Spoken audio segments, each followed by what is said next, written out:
Hello, my name is Dr. Nick Bowman, and I'm an associate professor in the College of Media and Communication at Texas Tech University.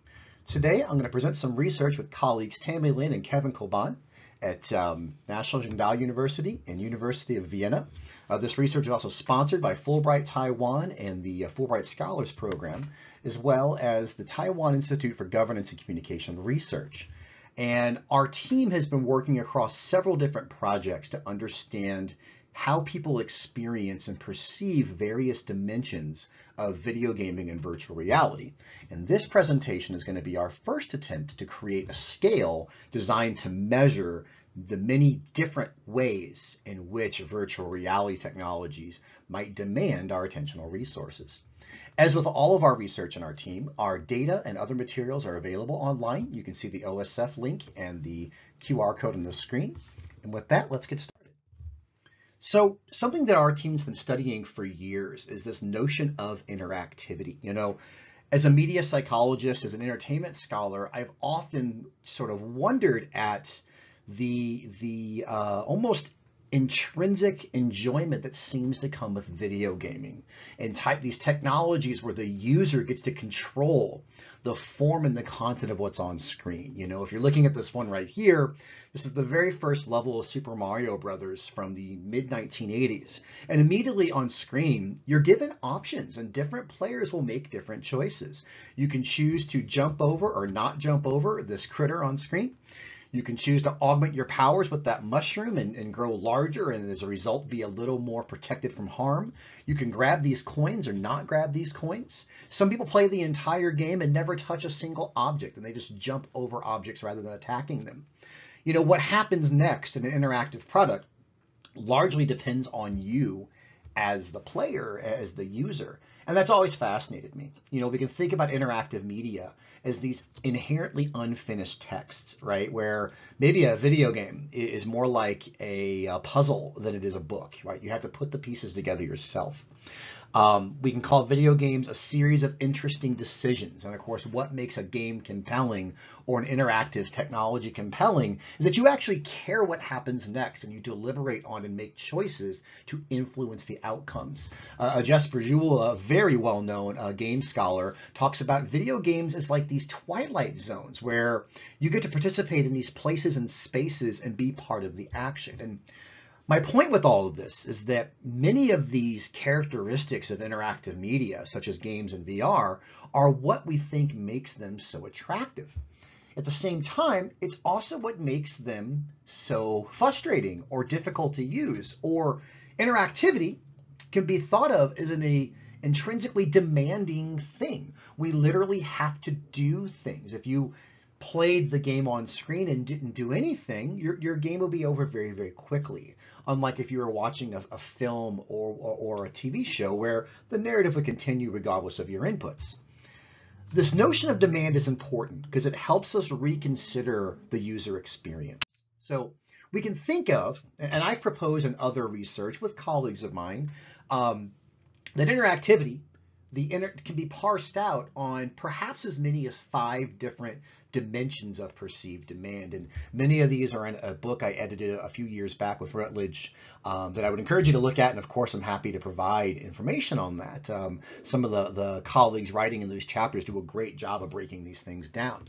I'm going to go over all 5 very briefly and talk about why it's important for how we understand user experiences. So the first one is probably the most obvious. It's the cognitive demands. You know, we can think about the extent to which the user, the player, has to implicitly or explicitly rationalize what's going on in front of them, right? Whether it's trying to figure out the logic system involved in defeating a certain level or getting through a certain maze, whether it's memorizing and trying to mentally map where different locations are in a game or in a story so you can go back to them later.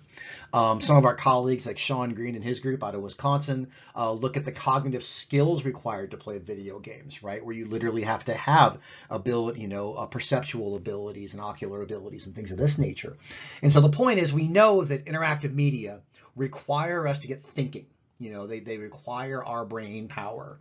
And we can think about that demand. It's probably one of the more obvious ones.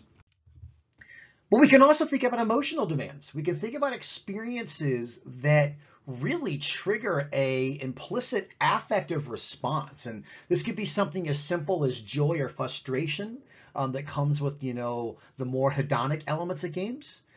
But it can also be the more eudaimonic or the more pensive or serious reactions to gaming content. For anybody who recognizes this little pie slice, this is probably the first time in a video game that I cried, and it's towards the end of the first disc in the Final Fantasy VII series, where a character that you have been following, and there may or may not even be a love interest there, is murdered by the game's main antagonist. And that's just not common in a video game where if you cast a spell, you can heal yourself. And so that was really powerful, that the game killed somebody and you don't know if they're coming back. And it was a pivotal moment in this game. And of course, a lot of my more recent research has looked at eudaimonia in video games and whether or not we can have these serious sort of Shakespearean reactions to this game content. And many developers and many players, and our data is increasingly saying, absolutely, the medium, interactive media have matured where they're no longer just about puzzles, but there's also these much more pensive and serious reactions. And perhaps it'll be a presentation for another time. We can also think about the physical demands of a product, right? Because cognitive and emotional aren't that unique to interactive media, although certainly interactive media probably tap them more. But of course, what is unique to interactive media, to gaming and VR, are that you have these apparati you have to work with. The systems require you as the user to exert discrete effort or holistic effort. We could think about the controller in your hand. So, as a gamer, I've always got a controller near me, and I've got to learn how to use these buttons, and I have to learn which button does what. I have to push them fast or push them slow or use precision, and there's a lot of eye-hand coordination involved. Of course, we can also think about the whole body as a controller, especially when we go into VR and we go into immersive systems that progressively embody the human, where I have to move things around, jump around, run around, look around, move my body. And that's a different type of demand, right? It's a different requirement for me to engage the product. And both of those become increasingly important in digital spaces. And then finally, we can think about the social demands, our reactions to the presence of other social actors. And what's really neat about the social demands of gaming is that we might be super quick and go, oh yeah, that's like other people in the room with you. But it's not that simple. So a lot of my research with Dr. Jamie Banks, a colleague here at Tech, for years, we've been looking at when players have social relationships with their avatars. I don't mean that they identify as a character, but they actually see the character as a separate social entity, capable of its own thoughts and feelings that you're caring for. We can think about game streaming, where one person's sitting somewhere and other people are watching you, and the social facilitation effects that come with that kind of interaction. We can think about, interacting in digital spaces, social VR programs. And so we're really seeing that a lot of these environments, whether there's people there or not, the users still have reactions to these, what seem to be sentient actors that are on the screen. And all of that requires our, perceptual attention. So why is any of this important? Well, one argument is that a lot of us are interested in how video games affect players. So I have a model on screen to where the outcome variables are focused on entertainment. But of course, you could swap this with learning, with relationship building, with, antisocial outcomes. And the point remains the same, is that what we're probably seeing is a stimulus organism response model to where specific video game characteristics probably have some indirect effect on these different outcomes that we care about, depending on how the player perceives and reconciles these different demands. To give you a good example, imagine a video game where we're trying to make you really feel a deep emotional connection to a protagonist who's going through struggles. But that video game is also really, really, really difficult because you can't solve the third puzzle. Well, at some point, the cognitive and emotional demands might start to counteract each other, and you may not get the pensive, appreciative learning outcome that you were going for. So we can see how these demands might complement each other and magnify effects, but they also might suppress each other and interfere with effects. And if you'd like to talk about that more, I do have studies in this line of research that are already starting to unpack the complementary or the competitive nature of some of these demands. But this is the framework we're going to be working from and why I think it's so important. So we have a scale that measures this, and I won't spend a lot of time going through the individual items, but on that QR code on the very first slide, you can pull up this information. But we know we measure things like, the game made me think hard. It gave me mental gymnastics. The game made me feel. I was moved. I had unexpected feelings. For controllers, we talk about controller naturalness. Does the system seem like it's facilitating or hindering performance? Was I tired after playing? Did I feel obligated and connected to other people? And we've done this in several languages. So the original is in English, and you can scan this QR code here, and you can be taken to that paper. We had an 80-item pool. We whittled it down to 26 items that measured these 5 different demands. Remember, there's 4 demands, but the physical get broken into controller and exertion. The data all fit. This is research on people in their 20s, mostly white male. We need to do a better job of diversifying our samples. But it worked out in English. This was the original paper that's published in the book from slides before. We've translated it to German, and we found almost the exact same pattern. Again, our samples being largely white and male. Lots of games being named in these things, so we're seeing convergence of these scales across 200+ game titles. Again, the data fit. You can scan this QR code, and you can see the German items and the English items are essentially the same items. I think we may have lost one due to a translation issue. Most recently, we translated the scale into Mandarin Chinese. This sample was still in its 20s, a little better gender balance, a decent number of folks that were Taiwanese, as opposed to identifying it as Chinese.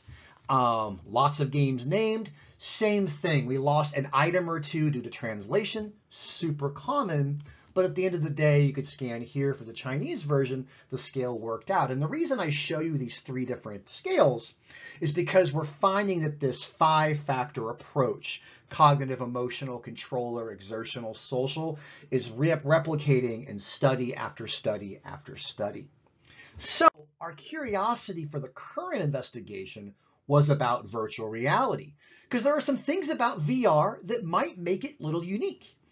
For example, I know in past work that when you dip somebody in a virtual environment, there's literally more information to take in. You're surrounded in 360 degrees by content. So even mundane content like extra sidewalks, extra noises, blinks in the background, you find yourself attending to. If anybody's put on a VR headset for the first time, you suddenly find yourself trying to understand everything around you. And that's pretty interesting to see that increased load. In fact, in some of our research, we're finding out that increased cognitive load is actually decreasing emotional responses. So it's kind of a tricky thing for future work. The emotional demands could be higher because things are happening to you. So when someone shoots at you or comes after you, you're the one being attacked. You might have an immediate response. If people in the environment are being harmed, you feel responsible for them. And we're seeing some evidence that when you dip somebody in an environment, their emotional reactions can be stronger. Physical demands, of course, again, you're really starting to engage the entire body. And that's something that we're not quite used to in digital worlds. Not everybody can use these controllers. Not everybody has the abilities to do these controllers. And then we could even talk about, physical disabilities and how those things interact. But you're adding a whole new layer when you when you progressively embody the human and its motions, and whether or not those motions are natural or unnatural. Some of the work of Jeremy Bailenson and his colleagues. The short answer, smaller scale. We only got 144 participants. In the other studies, we had several hundred, but it all worked out. We had hoped to compare VR games and VR applications. The thing is, we really only got games. But the short answer is the scale worked out exactly the same as all the other studies we've done this research on. And again, you could scan that QR code and see those data. We didn't even have to change the wording of the items. This was done in English, but it all fits. We're pretty happy with this. So again, the scale is continuing to hold up in different languages, and now we're even seeing it hold up in different types of technologies. Couple of very quick notes here. Cognitive and exertional demands predict increased load. We can see that demands and efforts map in a way where it's cognitive, mental, emotional, all of this. Neat things about VR, emotional demands were stronger as presence increased, controller demands decreased presence, and social demands increased social presence. And these are critical variables when we talk about research into virtual reality. We've also got some preliminary data showing that as you increase someone's field of vision, this is in a separate study, you can also increase these demands. So I'm happy to talk more. I'm a bit over time right now. Please scan the data set and the paper and ask us questions. You can reach us here. We want to thank our sponsors and our host institutions, and we thank you for listening to the presentation. Let's please stay in touch.